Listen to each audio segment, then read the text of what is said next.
How's it going? Thanks for tuning in. If you are watching this video, you are probably somebody that is either looking to purchase a home or you already own a home and you are just reviewing your insurance options and actually curious what homeowners insurance actually covers.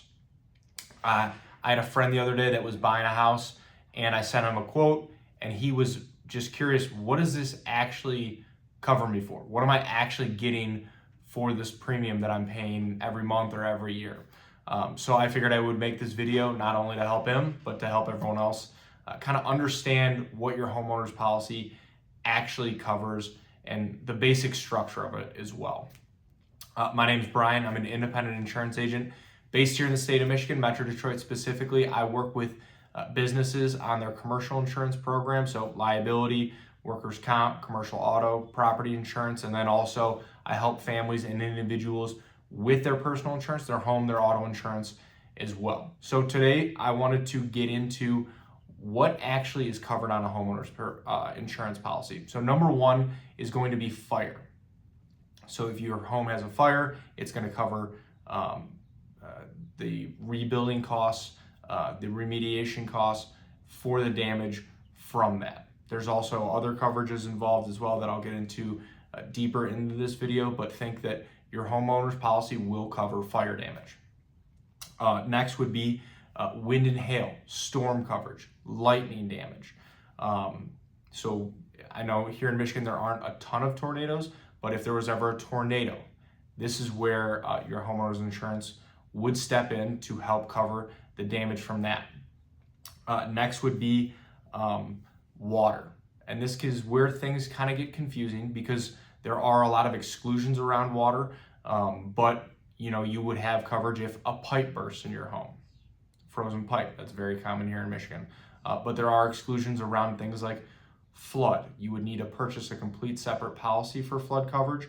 And then there's also water backup coverage. So any water that's coming from within the home, so sump pumps, drains, showers, sinks, anything like that, you would have to add on a water backup, a sewer backup endorsement coverage to that. But there is coverage for certain water damage on your policy. And then there would be theft and vandalism. So if your items, if somebody comes in your house, steals things, you would have coverage for that. And then also, vandalism if your home was ever vandalized. Next would be things like falling objects. So if a tree ever fell on your home and damaged it, you would have coverage for that. And then last would be liability. So if somebody ever gets hurt on your property and they sue you, this is where your liability coverage on your homeowner's insurance policy would come into play. Now, I do want to walk through some of the main, how the policy is actually structured.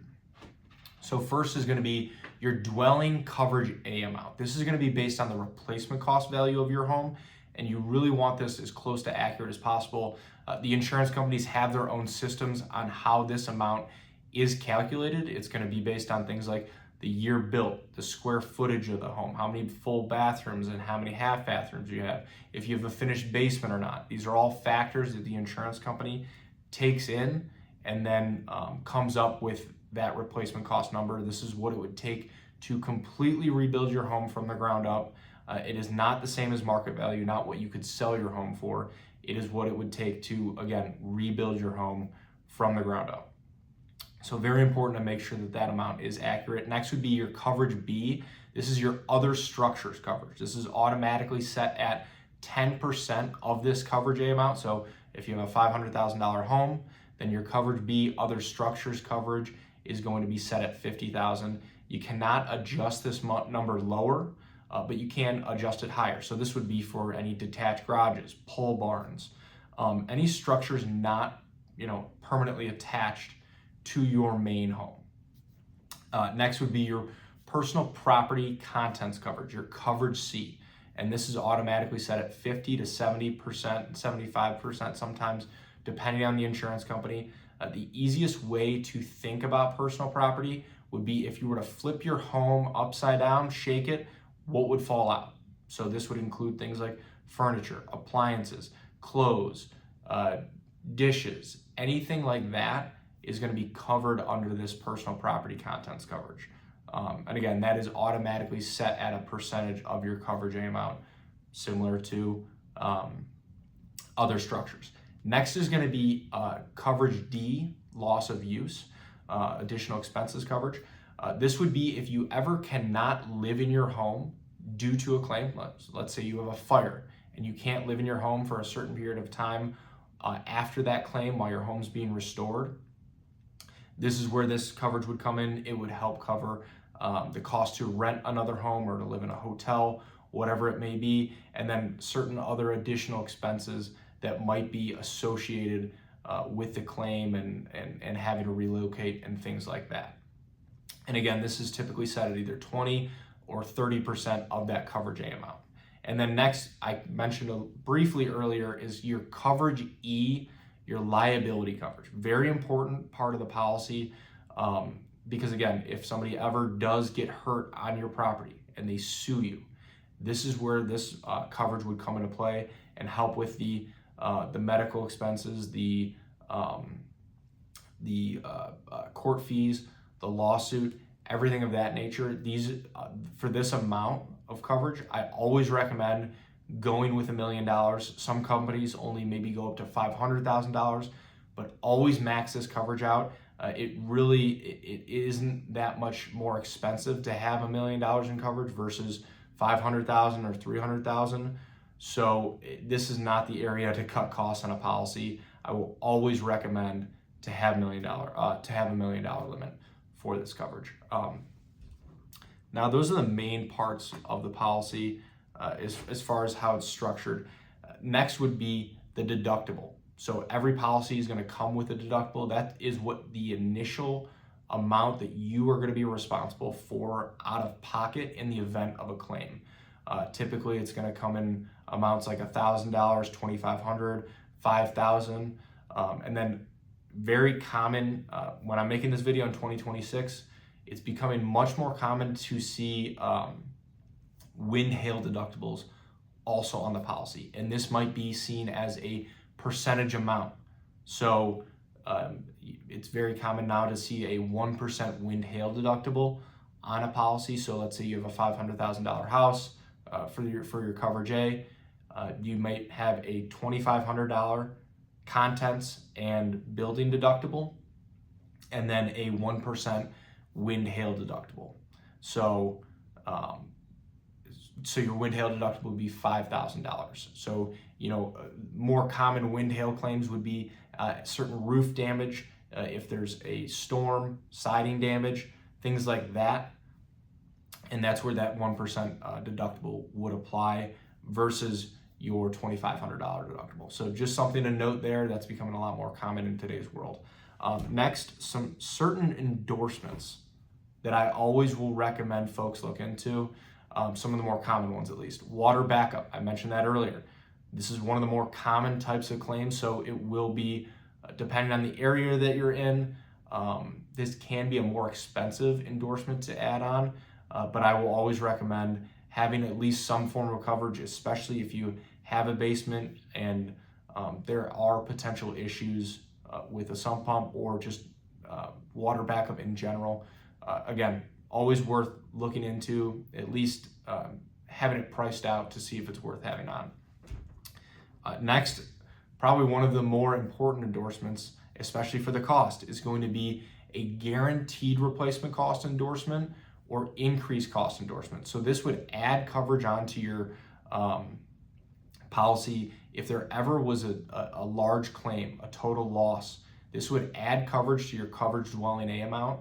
So if the $500,000 home burns to the ground and it costs $700,000 to rebuild, if you have this guaranteed replacement cost endorsement, because there's an increased cost of construction, whatever it may be, you get that full $700,000 amount. And then, certain companies don't always offer that guaranteed replacement cost endorsement, but just about everyone will offer an increased cost endorsement option. So maybe 150%, 125%. Always take advantage of it because it's typically not that expensive to have included on the policy. But again, always worth it if you are ever in one of those worst case scenarios, and there ever is a total loss and there's an increased cost of construction. So always worth including. Next would be ordinance or law coverage. Very important for older homes. This would help with any, if there ever was a claim and there's a cost to rebuild certain parts of the home to get it up to code. This is going to come in a percentage amount. Some companies automatically include a little bit of coverage, but those are going to come in percentage increments. So 10%, 20%, 50%, or 100% of your coverage dwelling A amount.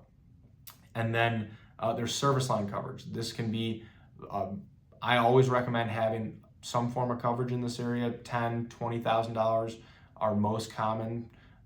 This would help cover any damage to utility lines going into the home. Very important coverage. Not super important, I should say, but definitely something to consider depending on the area you're in and things like that. And then the last one I want to mention, equipment breakdown.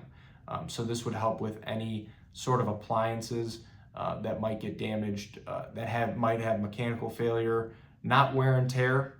Never think wear and tear, but if there was maybe a power surge that then damaged one of your appliances, it broke down, this is a great endorsement to have on, and typically not super expensive. So overall, those are the endorsements, optional coverages. A lot of times insurance companies will have certain package options that have set amounts that you can add all together for those coverages, but just some ones to consider. Hopefully this video was helpful in kind of giving you the rundown of what actually is covered on a homeowner's policy and some items to look for. If you have any specific questions on homeowners insurance or insurance in general, home, auto, or even business insurance, feel free to reach out directly. All my contact info should be in the description below. I really appreciate you watching the video. And if you watch this far and you want to support the channel, feel free to subscribe, like, share with anyone else as well. And again, feel free to reach out, and I look forward to seeing if we can help. Thanks a lot.